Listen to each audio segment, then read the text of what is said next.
बिनु सत्संग विवेक न होई, राम कृपा बिन सुलभ न होई। कुंभ राशि की जो जातक है, मार्च 2024 आपके लिए कैसा रहेगा? मार्च 2024 में आपका व्यापार कैसा रहेगा? मार्च 2024 में आपका परिवार कैसा रहेगा? आपकी लव लाइफ कैसी रहेगी? आपका दाम्पत्य जीवन कैसा रहेगा? क्या कुछ खास परिवर्तन करने जा रहे हैं सूर्य महाराज आपकी कुंडली में? सूर्य महाराज लग्न में स्थित होने जा रहे हैं। 15 मार्च तक आपके लग्न में सूर्य महाराज रहेंगे। तो क्या क्या बदलाव करने जा रहे हैं? आपका भाग्य आपका कितना साथ देने जा रहा है? मार्च का महीना आपके लिए कैसा रहेगा? ये सारी चर्चाएं मैं इस वीडियो में करूंगा। साथ ही साथ आपके लिए क्या खास उपाय है मार्च महीने में, ये भी बताने का प्रयास करूंगा। तो आप लास्ट तक इस वीडियो को जरूर देखिएगा। जय श्री महाकाल। मैं राहुल तिवारी आप सभी का आपका अपने इस चैनल में हृदय से स्वागत करता हूं। दोस्त, मार्च महीने में जो आपका लग्न है, लग्न में सूर्य महाराज, शनि महाराज और बुध महाराज, ये तीनों विराजमान हैं। यहाँ के जो कारक देव हैं वो हैं सूर्य महाराज। लग्न के कारक सूर्य महाराज हैं और लग्न से आपका तन देखा जाता है। साथ ही साथ आपका मान, प्रतिष्ठा, वैभव, यश, कीर्ति, ये सारी चीज़ें देखी जाती हैं। आपकी सुंदरता देखी जाती है। तो यहाँ पर सूर्य महाराज आपके लग्न में बैठ के 15 मार्च तक आपको सुंदरता प्रदान कर रहे हैं, आपके आर्थिक दृष्टि से सहयोग कर रहे हैं। साथ ही साथ आपका मान, प्रतिष्ठा, वैभव, संपदा सब कुछ यहाँ पे बढ़ा रहे हैं। लेकिन थोड़ा सा जो पारिवारिक दृष्टि देखा जाए तो यहाँ पर थोड़ा सा आपका पारिवारिक कलह हो सकता है। आपके वजह से सूर्य महाराज पारिवारिक दृष्टि से आपको कमज़ोर बनाएंगे, लेकिन सुंदरता के मामले में आपको निपुण बनाएंगे। 15 मार्च के बाद जैसे ही सूर्य महाराज यहाँ से निकल जाएंगे, फिर यहाँ पे शनि महाराज का उदय होगा। क्योंकि जिस भाव में सूर्य महाराज बैठते हैं वहाँ पे जितने भी ग्रह हैं सब के सब नदारत रहते हैं। तो सूर्य महाराज 15 मार्च को जैसे ही मूव करेंगे, आपके कुंडली के दूसरे भाव में जाएंगे, तब यहाँ पर शनि महाराज जो सूर्य के अपोजिट में बैठते हैं, यहाँ के कारक सूर्य हैं, तो शनि को यहाँ पर गलत रिजल्ट देना प्रारंभ करेंगे। तो आपके अंदर आलस्य का प्रमाण 15 मार्च के बाद बढ़ सकता है। साथ ही साथ आपके पेट वगैरह में इन्फेक्शन शनि महाराज दे सकते हैं। बुध महाराज यहाँ पर आपके वाणी पे कंट्रोल रखेंगे, आपको कौशल बनाएंगे, क्योंकि यहाँ पे समभाव से बैठ रहे हैं। लेकिन शनि के सानिध्य में आके थोड़ा सा गड़बड़ कर सकते हैं। लेकिन लग्न पे सूर्य महाराज की दृष्टि है तो यहाँ पर बुध महाराज समभाव से रहेंगे, शनि महाराज थोड़ी सी गड़बड़ करेंगे, आलस्य का प्रमाण बढ़ाएंगे और पेटों में इन्फेक्शन वगैरह दे सकते हैं। साथ ही साथ जो कुंडली का दूसरा भाव है वहाँ पे राहु महाराज जी विद्यमान है।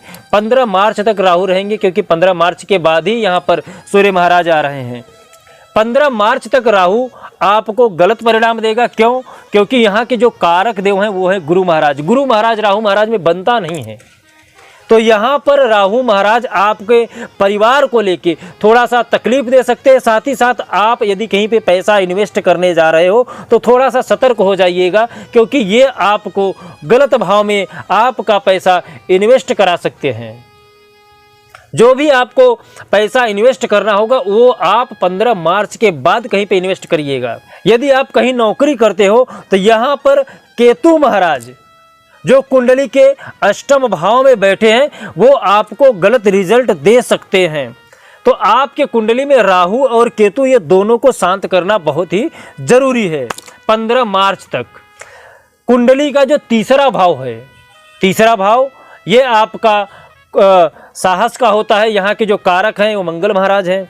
सूर्य महाराज जैसे ही 15 मार्च को मूव करके आपके कुंडली के दूसरे भाव में आ जाएंगे, राहु महाराज शांत हो जाएंगे। क्योंकि जहाँ पर सूर्य रहते हैं सब के सब ग्रह जो रहते हैं वो नदारत हो जाते हैं। तो राहु महाराज 15 मार्च के बाद नदारत हो जाएंगे और सूर्य महाराज उदय हो जाएंगे। तब आपका आर्थिक उन्नति शुरुआती तौर से आप देखेंगे कि 15 मार्च के बाद आपकी जो आर्थिक सफलता है वो उच्चतम दृष्टि पे चल जाएगी। क्योंकि यहाँ के कारक गुरु महाराज हैं और गुरु महाराज सूर्य महाराज के मित्र हैं।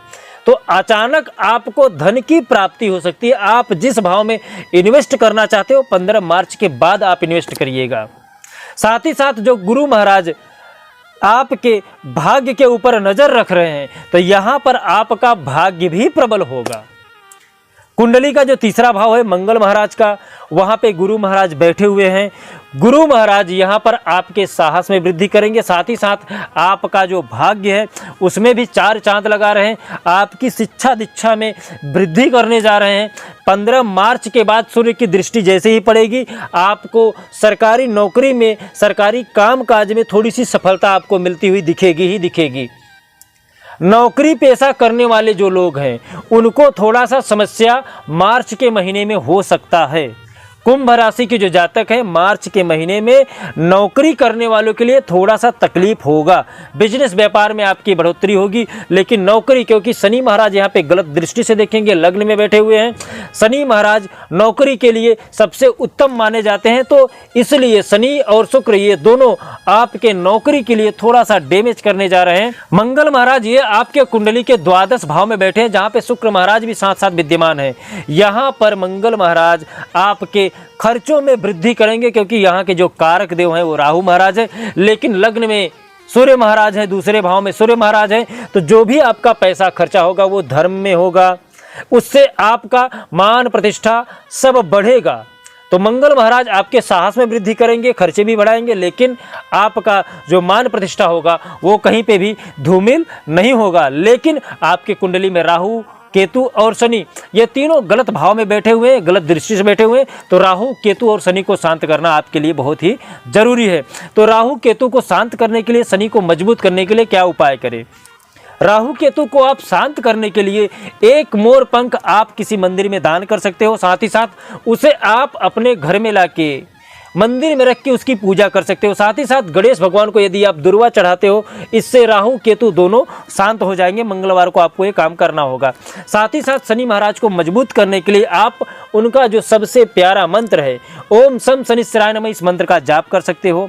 आप हनुमान जी की स्तुति कर सकते हो, हनुमान चालीसा का पाठ कर सकते हो। इससे आपके जो शनि महाराज हैं वो मजबूत हो जाएंगे। साथ ही साथ यदि आपकी और भी कोई समस्या है तो आप हमें कमेंट में अपनी समस्या लिख सकते हो। जैसे ही हमें समय मिलेगा मैं आपसे संपर्क करके आपके लिए क्या खास उपाय है वो बताने का प्रयास करूंगा। साथ ही साथ अपने व्यक्तित्व को इतना महान बनाइए कि जो बड़े हैं वो आपसे सम्मान पा सके, जो छोटे हैं वो आपसे प्रेम कर सके, और कोई भी स्त्री आपसे सहजता से बात कर सके। जय श्री महाकाल। आपका दिन शुभ हो, मंगल हो, स्वस्थ रहें, मस्त रहें।